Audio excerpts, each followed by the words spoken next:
Assalamualaikum warahmatullahi wabarakatuh. Halo teman-teman, kami dari kelompok 5 izin menjelaskan tentang kalimat dalam bahasa Indonesia. Baik, selanjutnya ada apa saja sih dalam kalimat bahasa Indonesia itu? Nah, yang pertama ada pengertian kalimat, yang kedua unsur kalimat, yang ketiga pengertian kalimat efektif, yang keempat ciri kalimat efektif, dan yang kelima yaitu studi kasus tentang kalimat dalam bahasa Indonesia. Baik, sekarang kita masuk pada pengertian kalimat. Kalimat adalah satuan bahasa yang terdiri dari satu atau lebih kata yang mengungkapkan suatu pengertian atau pernyataan.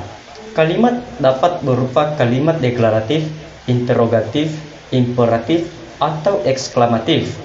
Menurut Cook, kalimat adalah satuan bahasa yang secara relatif dapat berdiri sendiri, yang mempunyai pola intonasi akhir yang terdiri dari klausa.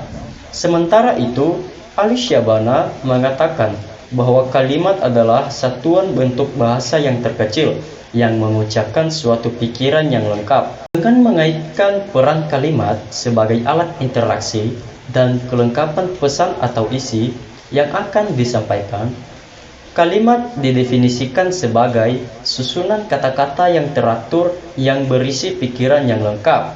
Sedangkan chair dalam kaitannya dengan satuan-satuan sintaksis yang lebih kecil, yaitu kata, frase, dan klausa, bahwa kalimat adalah satuan sintaksis yang disusun dari konstituen dasar yang biasanya berupa klausa, dilengkapi dengan konjungsi bila diperlukan, serta disertai dengan intonasi final.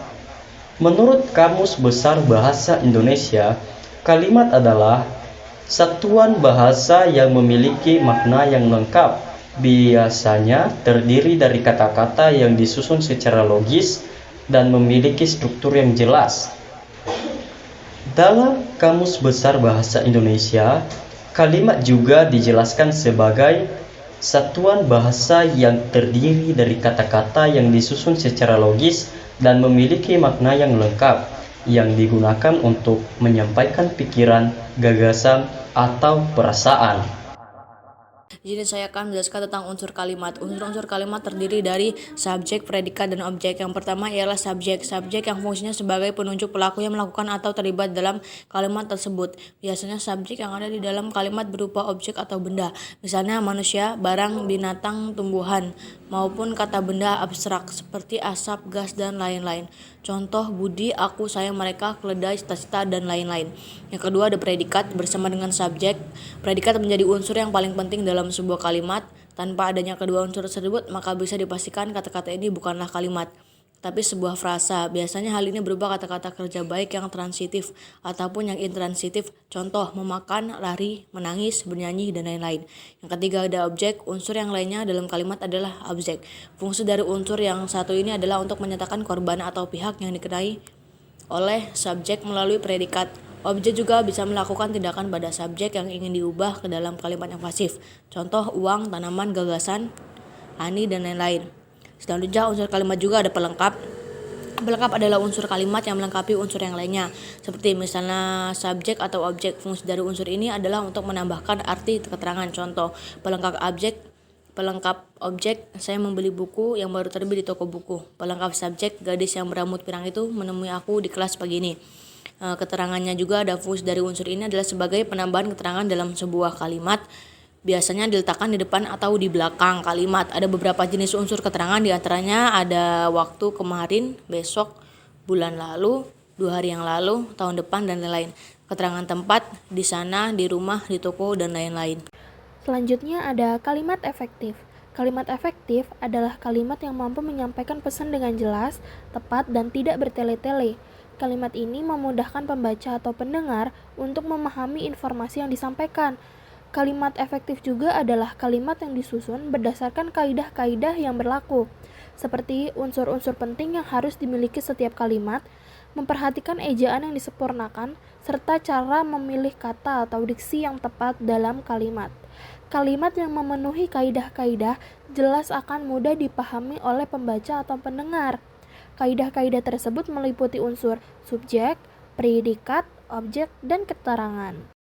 Nah, suatu kalimat dapat dikatakan sebagai kalimat efektif jika memiliki beberapa syarat sebagai berikut. Yang pertama, mudah dipahami oleh pendengar atau pembacanya. Yang kedua, tidak menimbulkan kesalahan dalam menafsirkan maksud si penulis. Dan yang ketiga adalah menyampaikan pemikiran penulis kepada pembaca atau pendengar dengan tepat. Ciri kalimat efektif. Untuk dapat mencapai kereaktifan, suatu kalimat harus memenuhi paling tidak 6 syarat berikut, yaitu adanya 1. Kesepadanan. Yang dimaksud dengan kesepadanan ialah keseimbangan antara pikiran, dalam kurung, gagasan, dan struktur bahasa yang dipakai. Kesepadanan kalimat ini diperhatikan oleh kesatuan gagasan yang kompak dan kepaduan pikiran yang baik. Contoh, 1. Bagi semua mahasiswa perguruan tinggi ini harus membayar uang kuliah. Itu adalah kalimat efektif yang salah. 2. Semua mahasiswa perguruan tinggi ini harus membayar uang kuliah. Nah, itu benar. 2. Kepararelan. Yang dimaksud dengan kepararelan adalah kesamaan bentuk kata yang digunakan dalam kalimat itu. Artinya, kalau bentuk pertama menggunakan nomina, kalau bentuk pertama menggunakan verba, bentuk kedua juga menggunakan verba. Contoh, harga minyak dibekukan atau kenaikan secara luas. 2. Tahap terakhir penyelesaian gedung itu adalah kegiatan pengecatan tembok, memasang penerangan, pengejuan sistem pembagian air, dan pengaturan tata ruang. 3. Ketegasan. Yang dimaksud dengan ketegasan atau penekanan ialah satu perlakuan penonjolan pada ide pokok kalimat. Dalam sebuah kalimat ada ide yang perlu ditonjolkan. Kalimat itu memberi penekanan atau penegasan pada penonjolan itu. Contoh, Presiden mengharapkan agar rakyat membangun bangsa dan negara ini dengan kemampuan yang ada pada dirinya. Penekanan ialah Presiden mengharapkan. 4. Kehematan. Yang dimaksud dengan kehematan dalam kalimat efektif adalah hemat mempergunakan kata, frasa, atau bentuk lain yang dianggap tidak perlu. Kehematan tidak berarti harus menghilang kata-kata yang dapat menambah kejelasan kalimat. Perhatikan contoh. Karena ia tidak diundang, dia tidak datang ke tempat itu. Hadirin serentak berdiri setelah mereka mengetahui bahwa Presiden datang. Perbaikan kalimat itu adalah sebagai berikut. Karena tidak diundang, dia tidak datang ke tempat itu. Hadirin serentak berdiri setelah mengetahui bahwa Presiden datang. Nah, penghematan dapat dilakukan dengan cara menghindarkan pemakaian subordinat pada kecermatan. Yang dimaksud dengan kecermatan adalah bahwa kalimat itu tidak menimbulkan tafsiran ganda dan tepat dalam pilihan kata. Perhatikan kalimat berikut. Mahasiswa perguruan tinggi yang terkenal itu menerima hadiah. Kalimat A memiliki makna ganda, yaitu siapa yang terkenal, mahasiswa atau perguruan tinggi. 6. Kepaduan. Yang dimaksud dengan kepaduan ialah kepaduan pernyataan dalam kalimat itu sehingga informasi yang disampaikan tidak terpecah-pecah. Kalimat padu menggunakan pola aspek, agen, verba secara tertib dalam kalimat-kalimat yang berpredikat pasif personal. Contoh, surat itu saya sudah baca. Saran yang ditemukan kami akan pertimbangkan. Kalimat di atas tidak menunjukkan kepaduan sebab aspek terletak antara agen dan verba. Seharusnya kalimat itu berbentuk surat itu sudah saya baca. 7. Kelogisan. Yang dimaksud dengan kelogisan ialah bahwa ide kalimat itu dapat diterima oleh akal dan penulisannya sesuai dengan ejaan yang berlaku.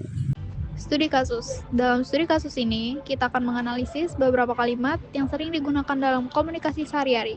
Misalnya kalimat, saya pergi ke pasar adalah kalimat efektif karena jelas, singkat, dan padat. Sebaliknya, kalimat saya pergi ke pasar untuk membeli beberapa sayuran dan buah-buahan yang mungkin akan saya masak untuk makan malam.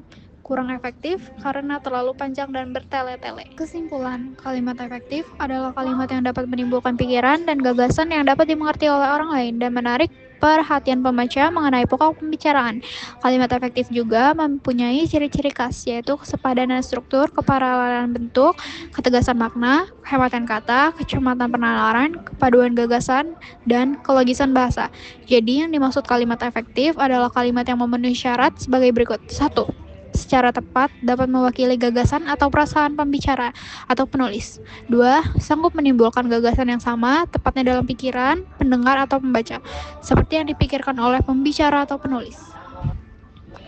Saran, para pendidik sebaiknya memahami dengan seksama dan benar tentang bahasa Indonesia yang memiliki berbagai ragam bahasa supaya dalam proses kegiatan belajar mengajar terjadi komunikasi yang baik dan tepat.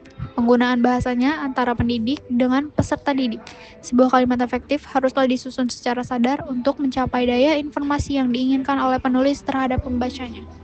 Oke, baik teman-teman, terima kasih. Sekian penjelasan dari kelompok kami. Kami akhiri. Wassalamualaikum warahmatullahi wabarakatuh.